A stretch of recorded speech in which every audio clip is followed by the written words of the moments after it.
साल 1990 में आई फिल्म आशिकी से अनु अग्रवाल रातों रात स्टार बन गई थी। वो फिल्म उनकी डेब्यू फिल्म थी और वो एक ब्लॉकबस्टर साबित हुई थी। उस फिल्म का डायरेक्शन महेश भट्ट ने किया था। ऐसे में कई सालों बाद अनु अग्रवाल ने एक बड़ा राज खोला है। उन्होंने अपने और आलिया भट्ट के पिता महेश भट्ट को लेकर बयान दिया है, जिसे सुनकर हर कोई हैरान हो रहा है। उन्होंने बताया कि आखिर महेश भट्ट और उनका रिश्ता क्या और कैसा था। अनु अग्रवाल ने बॉलीवुड बबल से बातचीत की। एक्ट्रेस से पूछा गया कि आखिर उनके और महेश भट्ट में क्या रिश्ता था, आप दोनों उस समय एक रिश्ते में थे क्या? अनु अग्रवाल ने जवाब दिया, मैं हमेशा महेश भट्ट की फेवरेट थी। मैं सारे सीन एक ही टेक में कर देती थी। वो मेरी एक्टिंग और काम से काफी खुश थे।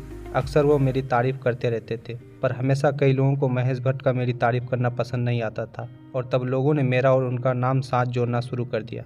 अनु अग्रवाल ने आगे कहा, महेश भट्ट मुझे वन टेक गर्ल बोलते थे। वहीं लोग मुझसे पूछते थे कि आखिर महेश भट्ट का मेरे लिए इतना झुकाव क्यों है, वो मेरी इतनी तारीफ क्यों करते हैं। मैं उस समय केवल 22 साल की थी, जो अकेले रहती थी और अपनी जिंदगी को संभाल रही थी, इसलिए ही मैंने हर बात को नज़रअंदाज किया। कभी कोई खराब रिश्ता नहीं था। वहीं मुझे इंडस्ट्री में ढलने में समय लग रहा था। मुझे मेरे रंग की वजह से काम तक नहीं मिल रहा था।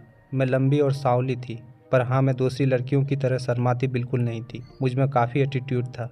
मैं लोगों से उनकी आंखों में आंखें डालकर बात करती थी। मैं उस समय सिगरेट पीती थी और सेट में सिगरेट के पैकेट लेकर जाती थी। उधर बिग बॉस 18 की शुरुआत धमाकेदार हुई है। कुछ कंटेस्टेंट के बीच पहले ही दिन टकराव देखने को मिल रहा है। कुछ लड़ाई झगड़े पर उतर आए हैं, वहीं कुछ चौंका देने वाले खुलासे कर रहे हैं। सत्ताधारी पार्टी के जाने माने राजनेता तजिंदर सिंह बग्गा ने भी कुछ ऐसा ही किया। तजिंदर सिंह बग्गा ने दिवंगत गायक सिद्धू मूसेवाला की मौत से जुड़ा हैरान कर देने वाला दावा किया है। तजिंदर सिंह बग्गा ने बताया कि ज्योतिष में उनका विश्वास है। पुण्य रत्न से बात करते हुए तजिंदर सिंह बग्गा ने कहा, शुरू में मुझे ज्योतिष में विश्वास नहीं था, लेकिन मेरा एक ज्योतिषी दोस्त है जिनका नाम रुद्र है। मैंने जब सिद्धू मूसेवाला के साथ उनकी एक तस्वीर देखी, तब मैंने उनसे पूछा कि वह सिद्धू से क्यों मिला था। उसने मुझे बताया कि सिद्धू उसे अपनी कुंडली दिखाने आया था। तजिंदर सिंह बग्गा ने आगे कहा, मैं हैरान रह गया क्योंकि मुझे नहीं पता था कि सिद्धू ऐसी चीजों पर विश्वास रखता है। मेरे दोस्त ने बताया कि सिद्धू ने उसके साथ 4 घंटे बिताए और उसने सिद्धू को देश छोड़ने की सलाह दी है, चेतावनी दी है कि उसके ऊपर खतरा मंडरा रहा है।